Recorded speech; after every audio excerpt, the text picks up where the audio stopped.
ऐश्वर्या आता शाळेतून आली आणि शाळेत तिला 2 गिफ्ट भेटले. तर ईश्वरी एक आणि ऐश्वर्या एक गिफ्ट खोलत होती. तर ऐश्वर्याला गिफ्ट खोलायला खूप जास्त आवडतं, त्यामुळे शाळेतून आलेलेच गिफ्ट खोडत होती आणि तिला खूप आनंद झाला. तिला जे पाहिजे होते तेच भेटलं, त्याच्यामुळे किती तो आनंद होता तिच्या चेहऱ्यावरती.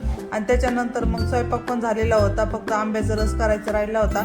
तर मी इथं करत आहे आंब्याचा रस बनवून फ्रीजमध्ये ठेवला मी थंड होण्यासाठी. आणि त्यानंतर एक मिशोचं पार्सल आलं होतं, ते पण तुमच्यासोबत शेअर करते. तर एवढं छान मिशोचं पार्सल आलेलं आहे पहिल्याच वेळेस. तर मी ग्लास मागितलेले होते ज्यूसचे, तर ते ज्यूसचे ग्लास एवढे छान आले आणि त्याची क्वालिटी पण खूपच मस्त आहे आणि रेट तर खूपच कमी आहे.